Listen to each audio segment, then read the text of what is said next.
The first thing on that, which should be just kind of quickly, I wanted to share about the Eclipse glasses design that is still in progress, but the chamber voted to put aside, was it $3,000? Do you remember? Or some quantity of glasses? It was like five. 5,000 glasses, and I think we had. Yeah. So 5,000, it's like 45 cents a piece. So we've put aside some money for that, and so I've been talking with a friend who's a designer, and then someone else who's actually local who does artwork. She does these magazines, so like she's been contracted to do a design of like a redbud tree, which was going to be in bloom at that time of year. But this is the sort of mock-up of the design. If you could pass them around. The word mark was done by my friend. She does like hand-drawn fonts. It looks nice. You could do a farm-to-table dinner on your property, Yeah. farm-to-table, fresh, and then they could sit there and watch the eclipse, and you could charge $75 to $100 a person. Yeah. Easy, no problem. Yeah, definitely. Yeah, I know. It's like so. Yeah. Well, you heard about the Burning Man thing, right? With the rain. Yeah, and so I mean, do you agree? Like so her point about how she's like trying to help people to get their place rented out, it makes a lot of sense. I came into this thinking like it's just a matter of like telling people about Hip Camp or the one she likes, and they'll sign up and they'll like get their land rented out for campsites. But probably there are a lot of people who it feels like too much effort, or they're just not that into it. They don't think people are really going to come. Yeah. I think That's a big part right of it. now. That is a big part of the problem. It is.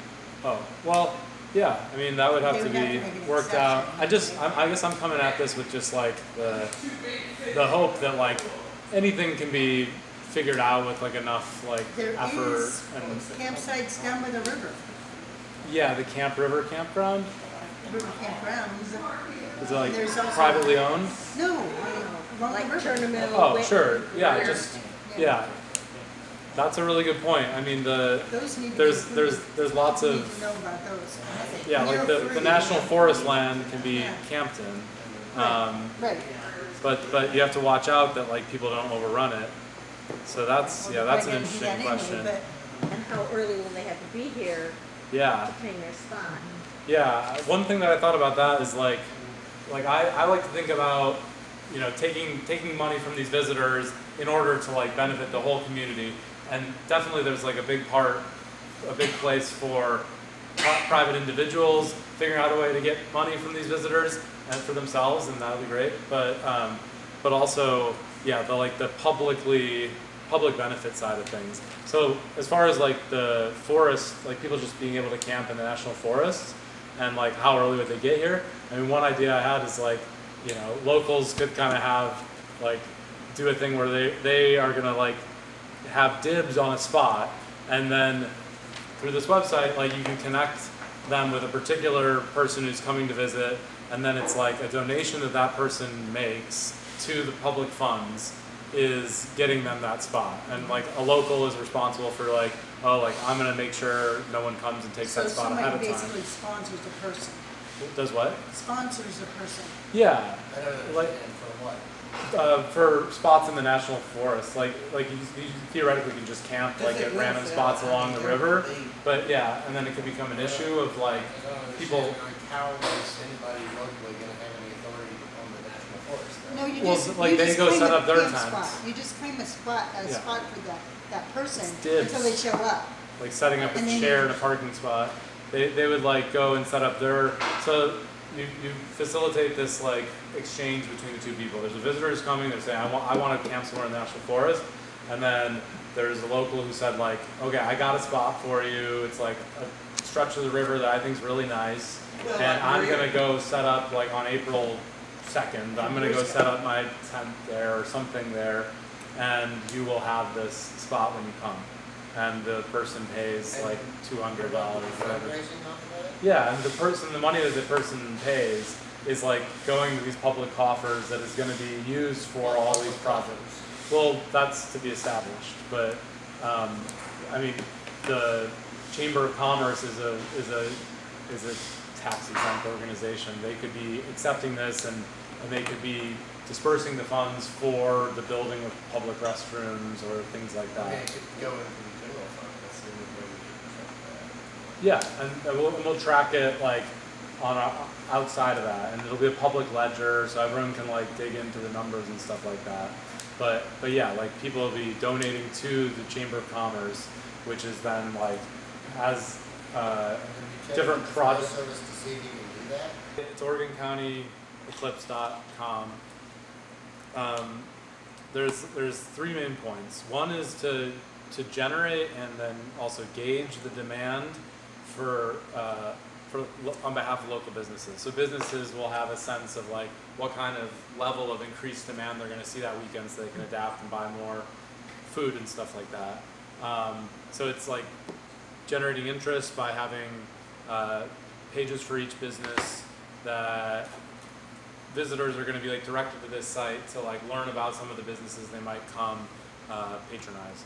And then the second idea with the site is this idea of crowdfunding public works, accepting donations in order to like pay for different projects that we're trying to do in the run-up to the eclipse, and also things that like improve the county, you know, into the future, because some of these people are prospective, you know, future visitors.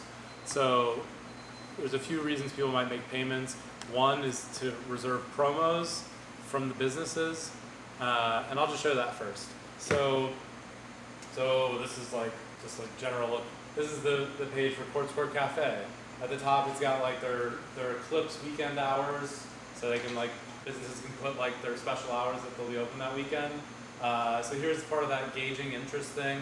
Some kind of simple interface for the visitors to say like that they're like, oh, I want to like bookmark this business. I think they're, you know, we have the menu on here. I think Court Square Cafe looks great. I'm gonna come on Saturday. That'll be like analytics data that we can share with the businesses so that they like know, oh, yeah, you have like, you know, hundreds of people who express interest sometime that weekend. Would you have like reservations maybe at these different places? So here, that's one of the types of promos that I was imagining. So the promos like would be working with the businesses, you know, like to generate some of these. One of them on here is priority service, Friday at 6 p.m. So kind of like a reservation. Come in anytime in the hour 6 p.m. and you'll be seated and served right away, no matter how busy we are. So that's like got a donation price of $15, a purchase price of $0. So there's one of those. So someone comes and they donate $15 to just the general funds, or the business could have particular causes that they've earmarked. They donate the $15 and now they've got that in their little promo wallet thing to bring in and show on Friday to use that. And so there's no purchase price associated with that one. But other ones would be like, here's the to-go picnic basket, Saturday pickup. Let us take care of your picnic lunch, one basket feeds 5.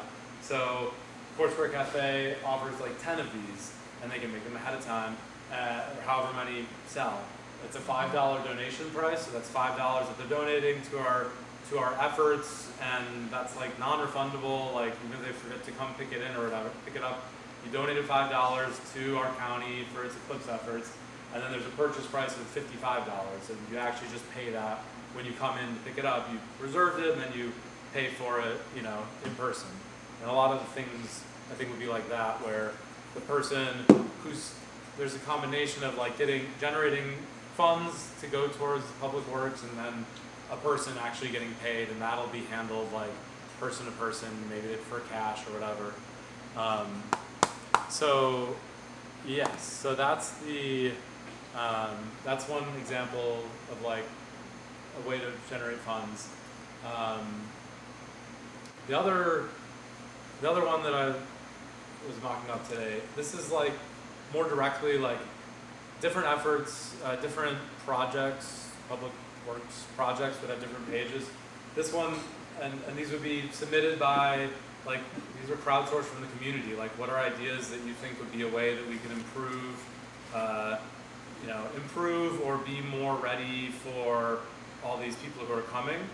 And, you know, that these would have to be like approved by chamber or whatever, the different projects. And then there's like a page for each one. So this is the river access cleanup. Donations to this project are used to incentivize individuals who remove trash from the river shores, parking areas, and the roads to various river access points around the county. So people who are coming get directed to they can like browse the list of different projects to donate to.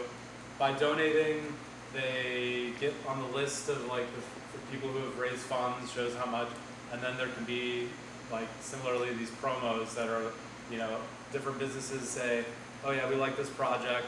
Whoever's the top donor at the end of the month, like here we'll be giving them this priority service at the Court Square Cafe promo. Like, or they get to choose one of the promos that are being offered if they're the top donor at the end of the month. And you know, it's also tax deductible, the donations that they make. So I think there's a certain contingent of people who would be like, yeah, I'm going to this like county, I got my campsite. They have this program going on where they're trying to raise funds to like do certain things that I think are worthwhile, and I'm gonna donate to some of them. And then for other people, it'll be like, oh, I can get like I can win a promo if I donate. Or the other way, they just go directly to one of the business pages and like purchase the promo through a donation. And then there's various actual activities that need to be funded for these things to happen. So I have here like the contribution bounties. So this is like kind of, I imagine like jobs that like teenagers would go for. It's like you can make $6 if you pick up a bag of trash at the river. And yeah, it has to be like verified. There's like a way to do that. People submit photos of like, you know, the area before and then after they clean it up. So this is going to be like a maybe thorny issue about like paying people. Like, are they then employees if the Chamber of Commerce is paying them for doing some of this work? And I've been looking into that, and I have some like lawyery friends that I can ask more about that. But just the general idea of crowdfunding from the visitors, and then also like, you know, our local organizations, local churches and stuff might want to, you know, do a drive to get donations for one of the projects that they think is especially worthwhile. But the main focus should be like on outsiders who are coming, like trying to incentivize them to donate to these things. So crowdfunding things to make, you know, public works happen. Okay, I'm just gonna keep blathering on. One more thing to show. And then this is a third type of activity thing that I want to facilitate, which is experiences, like Airbnb as Airbnb experiences. So this is for the kind of the go-getters in our community. There's lots of people who like to have have businesses, small businesses that they do. A lot of people do 100 different things. So having like they can list experiences on this site. Like this one is come feed and cozy up with our goats, like a petting zoo experience kind of thing.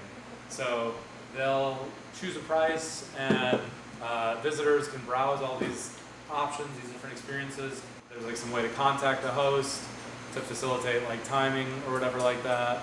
But they see the price and they're like, they sign up, but you know, we don't have to like try to make that like this is through a 501c3 or whatever. It's just you show up with the person, you pay them in cash, or they ask you to send PayPal ahead of time. And I mean, all these kind of things are just like Craigslist level, like, you know, risk disclaimers, you know, like only like send money to someone who you feel like you can trust. Yeah, there's a more like just landing page type thing that I would want to ask for ideas about, like a landing page for visitors and a landing page for locals. But I'd like to just hear people's thoughts about this that I just laid out. I think it's a good idea. I can see where even people that are offering like a lunch or supper, like from their house, you know, these Ozark meals, could also go there, or not necessarily they would go there. Well, maybe like list it there, maybe. Yeah. And then the visitors could come and they could purchase the meal and donate to feed the goats or something. Yeah. Have a health inspection. Are there other experience ideas that you guys like come to mind outside of like offering food, like kind of like the petting zoo thing, or other things that people might offer like on their land? Well, like, so I live on a big farm. I live on 170 acres, and we have the Airbnb there, and then we also have an 8-acre lake. I was thinking, I don't know if maybe making some campsites around the lake, possibly, Yeah. and then offering fishing. We have like a paddle boat and stuff like that. Yeah, Uh, that's cool. What do you feel like there's going to be very many like RVs coming in? I bet there would be, yeah. RV sites. I think there will be I have one in some. my place, but that's about it. But nothing It's for. become a really big thing. I mean, van For lumber. electrical hookup, but not for, Right. water. Festival. Chamber chose not to do anything. They want to let their own business, they said, let the businesses do whatever Yeah. they want to do. Well, I think I see that as as an opportunity to do this grassroots kind of form of it. I mean, there's still, it would be nice to have like a sort of centralized musical event or something like that happening. But What if we Yeah. ask the businesses if they're gonna do something, or if they want the chamber to do something, yeah. okay? So that would be a good survey. They're paying stuff like that. Well, yeah, but it's like if you open it up to like if you can facilitate like people who want to run their own thing being discovered, I think that's kind of the disconnect. Like if there is like a single unified body, like official body putting on a big event, then they can put all their weight behind advertising it. Potentially you could have lots of little smaller things going on with the site like this that gets in front of visitors, and that's the next thing I wanted to ask about it. Like how do we get in front of people who are coming? Like how do we make it known to them? But like if you get it in front of people, then all these smaller things can happen, and you know spread the wealth in a certain way and spread the responsibility of organizing. So it's not just like a chamber-led effort that falls on a few people's shoulders. But yeah, so I don't see it as the worst thing that there's not like a centralized effort going on. For the Thayer Farmers Market, they were kind of talking about, for the last one, that's something special we could do. My husband and I were talking, what if they did something like either bingo or scavenger hunt or something to get them, like if you go to this booth, you get one, I don't know, ticket if you go there, maybe get a password, a secret word. If you engage with the owner, have a conversation or whatever, or if you purchase something, you get more, so then they're involved in the businesses and they see what is around. Yeah. Maybe at the end with all the tickets, maybe some donated stuff from those businesses, and they get it in a raffle. Okay, yeah, like Yeah, a that's a good scavenger hunt, like try to get people to check out as many businesses as possible. And even maybe like, okay, for bonus points, what around here, somewhere in, Mammoth, what are they known for? Or what's one historical fact about Alton that you could, they can Google it and find out, Yeah. and they just have to write it down, and I don't know.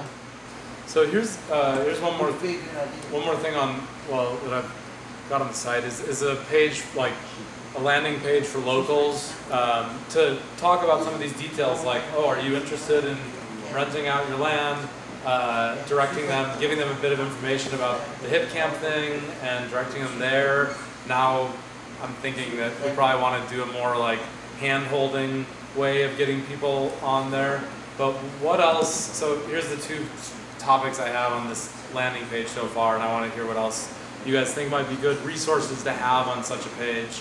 But the first one is just like inviting friends and family. Like it's a little spiel about how our efforts to like get more people here should start with people reaching out to family and friends who maybe have been meaning to come down here to check out their place soon, but it hasn't happened. It's a really good excuse. There's not another eclipse in the US till 2044. So, I always see that as like that's like the best group that we could attract to the area is people who are connected to other people in the area, because it makes it a more, joyous It's easier to occasion. let people camp on your place Yeah. that you're related to than. Yeah, they can't. You don't mind if they come in and use your bathroom. So I think that's like one place to start. But yeah, let people hike on your land one like that. I can make that like there can be templates that are like quick start templates, like, you know, is this, you want to try any of these, and just make it really easy for someone to start doing that. Well, I don't know what is able to forage around here like in early April, A lot. but, well, I'm just saying, I don't know specifically, but people would pay big Foraging, money to go yeah. out for a foraging, a personalized, like take a group, hey, this is, you know, wild lettuce or whatever the case may be. Put And, my book online you know, and we'll. well, you know, those kind of things are really, people are really trending that right now. Yeah, That absolutely. They want to learn what they can eat, what they could use, and Ozarks is so full of so much. Yeah, That might it's be a got the good- biggest biodiversity in, Yeah. plants of any Well, place in the that country. would be a good I thing love to, I love how like free flowing the ideas of like these experiences are coming out. Like this seems definitely like the fertile thing to explore, and in a lot of ways it kind of it can patch over a lot of the troubles that we might have with accommodations and stuff. If people are entertained while they're here, it's not such a drag that like their campsite is just some like little, you know, like grassy patch somewhere. And that's a big thing to emphasize on like the visitors page is Yeah. this Yeah. traffic issue that they, you know, Yep. just, and I would love to like have some way for them to kind of indicate like what day that they're planning on leaving, Right. and then they can see how many other people are planning on leaving Right, that day, right. That's a good and maybe idea. some of them will change their answer.